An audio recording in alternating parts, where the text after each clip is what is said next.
Aditya Birla fashion and retail या ABFRL के shares में भारी गिरावट आई। ट्रेडिंग डे के दौरान प्राइस लगभग 67% नीचे गिर गया। यह उसके पिछले क्लोजिंग प्राइस जो था 269 रुपये और 15 पैसे पर शेयर, उससे काफी बड़ी गिरावट थी। इन्वेस्टर्स ने देखा कि स्टॉक एक इंट्राडे लो 88 रुपये और 80 पैसे पर शेयर तक पहुंच गया। इस अचानक गिरावट से मार्केट पार्टिसिपेंट्स और ऑब्जर्वर्स के बीच काफी चर्चा हुई। रिटेल फैशन सेक्टर के इतने बड़े प्लेयर के स्टॉक में इतनी जबरदस्त हलचल के पीछे के रीजंस को समझने के लिए कई लोग ही उत्सुक थे। ABFRL के स्टॉक वैल्यू में यह बड़ी गिरावट इन्फॉर्म्ड मार्केट एनालिस्ट्स के लिए पूरी तरह से अनएक्सपेक्टेड नहीं थी। इस भारी गिरावट का मेन रीजन था ABFRL के मडूरा फैशन एंड लाइफस्टाइल या MFL डिवीजन का डिमर्जर। इस कॉर्पोरेट रिस्ट्रक्चरिंग के बाद ABFRL का स्टॉक एक्स डिमर्जर ट्रेड करने लगा। इस फाइनेंशियल टर्म का मतलब है कि जो MFL यूनिट अलग हुआ, उसकी इंट्रिंसिक वैल्यू अब ABFRL के शेयर प्राइस में शामिल नहीं थी। इसलिए ये जो प्राइस करेक्शन देखा गया, वो बिजनेस एसेट्स के इस सेपरेशन और उनके एसोसिएटेड मार्केट वैल्यूएशन का सीधा रिफ्लेक्शन था। ये ABFRL के नए लीनर स्ट्रक्चर का एक एडजस्टमेंट था। इस इवेंटफुल दिन पर ABFRL के स्टॉक ने 97 रुपये पर ट्रेडिंग शुरू की, लेकिन सेलिंग प्रेशर बना रहा, जिससे स्टॉक एक नए 52 वीक लो 88 रुपये और 80 पैसे पर पहुंच गया। इस नए लो पॉइंट ने डिमर्जर प्रोसेस से हुए वैल्यू एडजस्टमेंट की हद को हाईलाइट किया। सुबह 11:40 बजे तक ABFRL के शेयर्स 91 रुपये और 95 पैसे पर ट्रेड कर रहे थे। यह उसके ओपनिंग प्राइस से 5.21% की गिरावट थी, या अगर डिमर्जर के इंपैक्ट को अकाउंट में लेकर एडजस्टेड पिछले दिन के प्राइस से कंपेयर करें तो मार्केट साफ तौर पर बाकी बचे ABFRL एंटिटी की वैल्यू को रिकैलिब्रेट कर रहा था, जो अब MFL डिवीजन के बिना था। ABFRL के स्टॉक परफॉर्मेंस को समझने के लिए उसकी हाल की ट्रैजेक्टरी को देखना फायदेमंद होगा।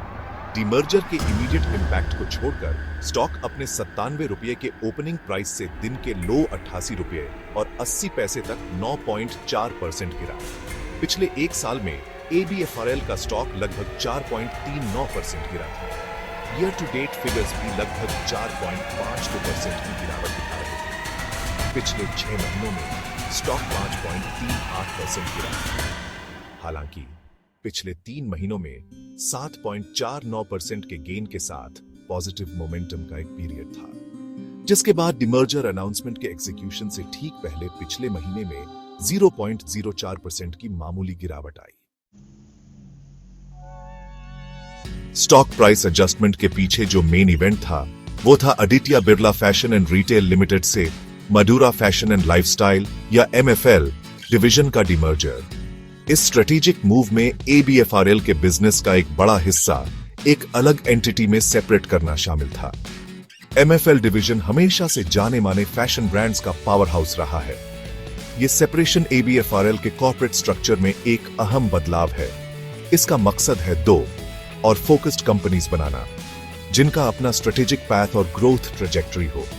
डिमर्ज करने का फैसला कंपनी के मैनेजमेंट और बोर्ड ने बहुत सोच समझ कर लिया था। इस डिमर्जर के चलते मडूरा फैशन एंड लाइफस्टाइल डिवीजन एक नई सेपरेटली लिस्टेड कंपनी में बदल गया है। इस नई एंटिटी का नाम है Aditya Birla lifestyle brands LTD या ABLBL।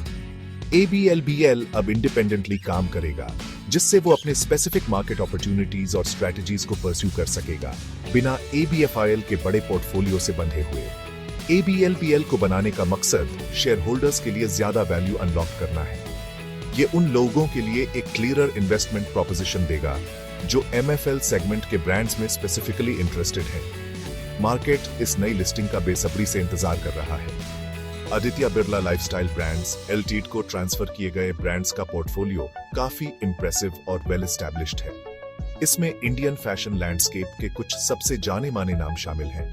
ये हैं लुई फिलिप, वैन हॉइजन, एलन सॉली और पीटर इंग्लैंड, जो सभी आइकॉनिक फॉर्मल और स्मार्ट कैजुअल वेयर ब्रांड्स हैं। इसके अलावा ABLBL अब अमेरिकन ईगल और फॉरएवर 21 जैसे पॉपुलर इंटरनेशनल ब्रांड्स का भी घर होगा। पोर्टफोलियो को स्पोर्ट्सवेयर जायंट रीबॉक और वैन हॉइजन इनरवेयर बिजनेस के इंक्लूजन से और मजबूती मिली है। ब्रांड्स की ये डाइवर्स रेंज ABLBL को अपैरल मार्केट के मल्टीपल सेगमेंट्स में एक मजबूत पकड़ देती है। ABFRL के शेयर होल्डर्स के लिए डिमर्जर प्रोसेस में एक स्पेसिफिक शेयर डिस्ट्रीब्यूशन शामिल है। नई एंटिटी ABLBL में शेयर्स पाने के एलिजिबल शेयर होल्डर्स को तय करने की रिकॉर्ड डेट 22 मई 2025 रखी गई थी। अप्रूव्ड स्कीम के मुताबिक ABFRL के मौजूदा शेयर होल्डर्स को इस रिकॉर्ड डेट पर उनके पास मौजूद ABFRL के हर शेयर के बदले एडिटिया बिरला लाइफस्टाइल ब्रांड्स लिमिटेड का एक शेयर मिलेगा। नए ABLBL शेयर्स की फेस वैल्यू 10 रुपये ईच होगी। ये डिस्ट्रीब्यूशन सुनिश्चित करता है कि ABFRL के मौजूदा इन्वेस्टर्स का MFL बिजनेस में उनके नए ABLBL शेयर्स के जरिए स्टेक बना रहेगा। 22 मई 2025 को ABFRL के स्टॉक प्राइस में जो बड़ी गिरावट आई वो डिमर्जर का सीधा और एंटिसिपेटेड नतीजा था। जब कोई कंपनी अपने बिजनेस का एक बड़ा हिस्सा स्पिन ऑफ करती है तो उसकी खुद की मार्केट वैल्यू नीचे एडजस्ट हो जाती है ताकि वो उन एसेट्स को रिफ्लेक्ट कर सके जो अब उसके पास नहीं है। इस केस में डिमर्जर के बाद ABFRL शेयर्स का price Madura fashion and lifestyle division को छोड़कर बाकी बचे ABFRL बिजनेस की वैल्यू को रिफ्लेक्ट करता है। इसलिए मार्केट फंडामेंटल वैल्यू के लॉस का सिग्नल नहीं दे रहा था, बल्कि रिवाइज्ड कॉर्पोरेट स्ट्रक्चर का हिसाब किताब कर रहा था। यह एडजस्टमेंट सुनिश्चित करता है कि स्टॉक प्राइस नए छोटे ABFRL को एक्यूरेटली रिप्रेजेंट करे। इस ऑटोनॉमी से इन एस्टैब्लिश्ड ब्रांड्स के लिए नए ग्रोथ एवेन्यूज खुलने की उम्मीद है। ये इन्वेस्टर्स के लिए क्लैरिटी लाता है, जिससे वो specifically high growth lifestyle brand segment या बाकी ABFRL बिजनेसेस में इन्वेस्ट कर सकते हैं। इसके अलावा डिमर्जर का मकसद दोनों रिजल्टिंग कंपनीज के लिए ओवरऑल ऑपरेशनल एफिशिएंसी में सुधार करना है। हर कंपनी ABFRL और ABLBL अब अपने स्पेसिफिक मार्केट सेगमेंट और बिजनेस मॉडल के लिए सबसे सूटेबल टेलर्ड स्ट्रेटजीज अपना सकेगी। ये फोकस्ड अप्रोच ज्यादा बेहतर रिसोर्स एलोकेशन की इजाजत देता है। मैनेजमेंट टीम्स अपनी कोर स्ट्रेंथ्स पर कंसंट्रेट कर सकती हैं और तेजी से फैसले ले सकती हैं। ये एजिलिटी फास्ट पेस्ड फैशन और रिटेल इंडस्ट्री में बहुत जरूरी है। इस डिमर्जर प्रोसेस में एक जरूरी माइलस्टोन था जरूरी रेगुलेटरी अप्रूवल्स मिलना। नेशनल कंपनी लॉ ट्रिब्यूनल या NCLT ने डिमर्जर की स्कीम को फॉर्मली अप्रूव कर दिया है। NCLT से यह अप्रूवल एक बड़ा कदम है जो बताता है कि डिमर्जर प्रोसेस ने सभी लीगल और रेगुलेटरी रिक्वायरमेंट्स को पूरा कर लिया है।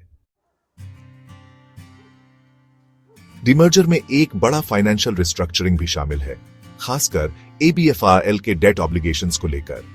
31 मार्च 2024 तक ABFRL पर लगभग 3000 करोड़ रुपए का टोटल डेट था। डिमर्जर की शर्तों के तहत इस डेट में से 1000 करोड़ रुपए नई बनी एडिटिया बिरला लाइफस्टाइल ब्रांड्स LTD या ABLBL को ट्रांसफर किए जाएंगे। नतीजतन बाकी बची ABFRL एंटिटी अपनी बैलेंस शीट पर 2000 करोड़ रुपए का डेट रखेगी। डेट का ये डिवीजन ये सुनिश्चित करने के लिए किया गया है कि दोनों कंपनीज अपनी independent journeys sustainable financial structures के साथ शुरू करें। खास बात यह है कि इस फंड रेजिंग इनिशिएटिव में कंपनी के प्रोमोटर्स भी हिस्सा लेंगे, जो बिजनेस में उनके कंटिन्यूड कॉन्फिडेंस और कमिटमेंट को दिखाता है। यह हाल ही के एक सक्सेसफुल फंड रेजिंग एफर्ट के बाद हुआ है, जहां ABFRL ने 1860 करोड़ रुपए रेज किए थे, जिससे इस स्ट्रेटेजिक रिस्ट्रक्चरिंग से पहले उसके फाइनेंशियल रिसोर्सेज मजबूत हुए। जो इन्वेस्टर्स इस शार्प प्राइस करेक्शन को देख रहे हैं, मार्केट एक्सपर्ट्स उन्हें इनिशियल वॉलेटिलिटी के आधार पर जल्दबाजी में फैसले न लेने की सलाह देते हैं। ये बड़ी गिरावट डीमर्जर की वजह से एक टेक्निकल एडजस्टमेंट है। जरूरी नहीं कि ये खराब अंडरलाइंग बिजनेस परफॉर्मेंस का रिफ्लेक्शन हो। इस स्ट्रेटेजिक मूव से लॉन्ग टर्म बेनिफिट्स की उम्मीद है। इंडिपेंडेंट स्ट्रक्चर से उम्मीद है कि वो एफिशिएंसीज अनलॉक करेंगे और समय के साथ ज्यादा शेयर होल्डर वैल्यू क्रिएट करेंगे। मार्केट से उम्मीद की जाती है कि जब एडिटिया बिरला लाइफस्टाइल ब्रांड्स LTD के shares eligible ABFRL share holders को फॉर्मली डिस्ट्रीब्यूट हो जाएंगे और बाद में स्टॉक एक्सचेंजेस पर ट्रेड करना शुरू कर देंगे, तो एक नया इक्विलिब्रियम हासिल होगा। इससे इन्वेस्टर्स को एडिटिया बिरला ग्रुप के फैशन और रिटेल इंटरेस्ट्स में 2 अलग इन्वेस्टमेंट अपॉर्चुनिटीज मिलेंगी।